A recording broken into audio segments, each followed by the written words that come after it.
Сегодня у нас уже 1 сентября. Мы сегодня приехали в зоопарк Бронкса. Да? Мы в зоопарке Бронкса, город Нью-Йорк. Куда мы сейчас идем? Динозавров? Значит, мы сейчас идем там что-то делать с динозаврами. Надеюсь, им не будет очень больно. Вот. Короче, такие дела.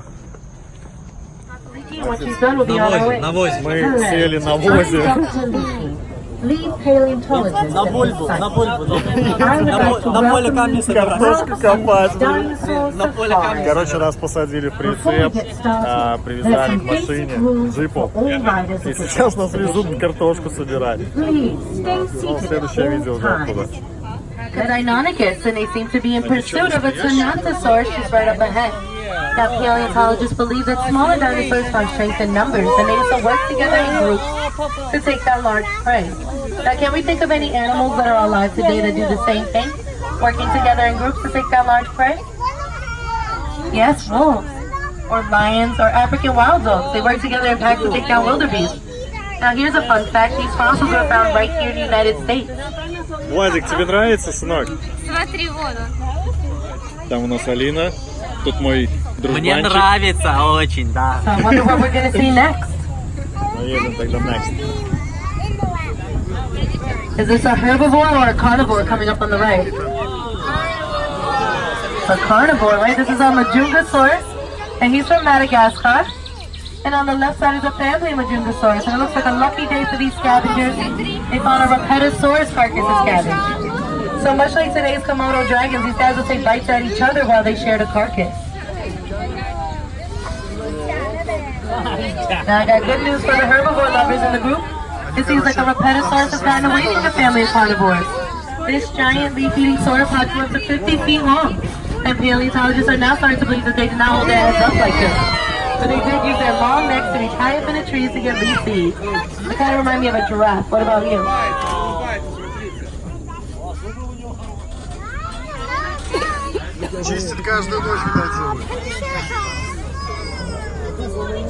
Now that sound you're hearing is our Pentaceratops herd. Now they might look familiar to you, that's because they are relative to the Triceratops. But these guys have 5 horns and Triceratops has 3. There's also a cute little baby in the herd. Now with all these mouths to feed, they might have to migrate soon for fresh food, much like American bison do today.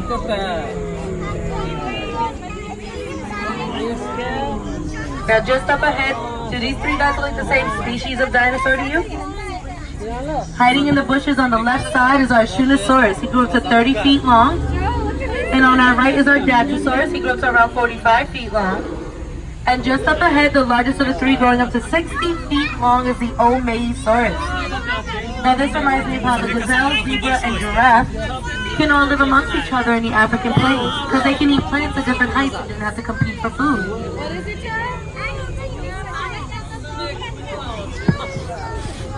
Now we're about to hear 2 Parasaurolophus calling out to each other.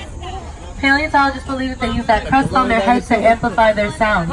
They use these low notes, much like an elephant or a whale, to call out to each other from far distances, scare away predators, or to attract mates. Look on your left. Look behind you. Now, speaking of crust, look at the crust on these Cosmoceratops coming up. Now, these crusts were not strong enough for defense. They were mainly used for attraction or show.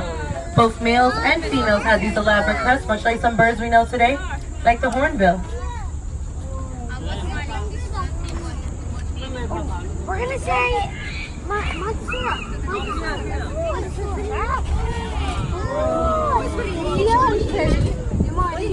So everybody on the left side, you guys can stand up for this part. So right here's our Maiasaura herd, and they raise their eggs in 8 colonies. They use rotting plant matter to incubate their eggs, much like the pink flamingos we've seen earlier.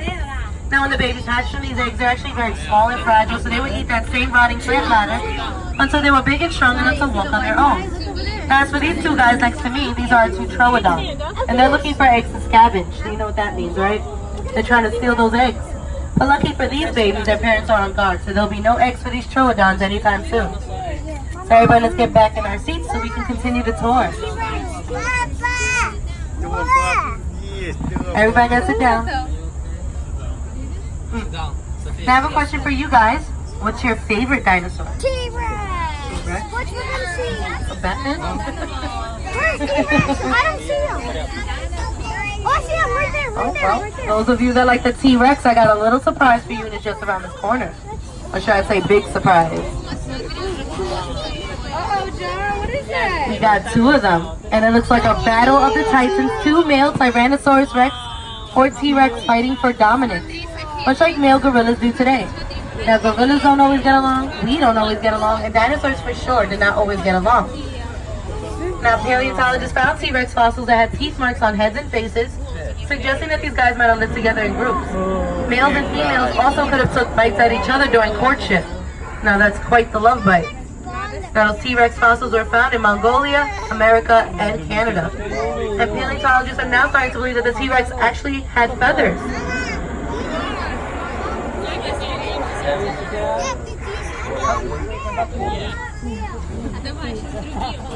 John, look, I see a little head sticking up above the tree. All right. So much like modern day animals, dinosaurs also gathered around watering holes. You'll see here on the right is our armored Tarkia, and he's heading to the water for something to drink. And on the left side, resembling today's ostrich and covered in feathers, is our Gallimimus. And one's looking right at us. Now you guys want to wave at her? She might say hi back.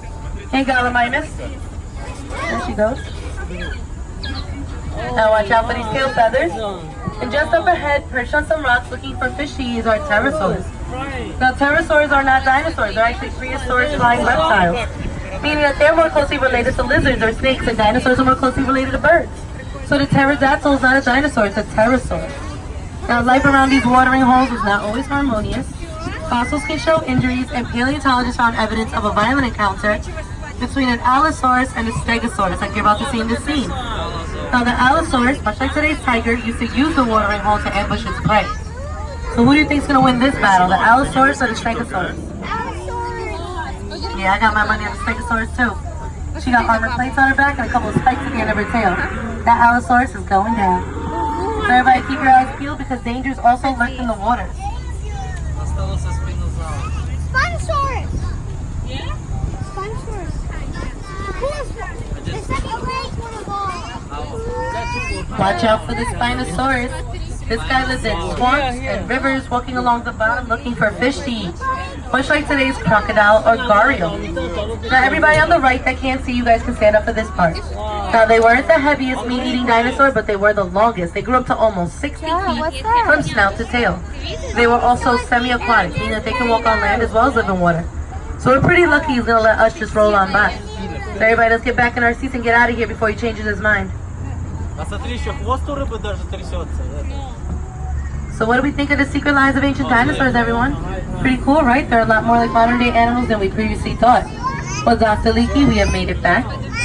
Now the fun isn't over. When you guys exit, you exit straight towards the field site. You guys can go look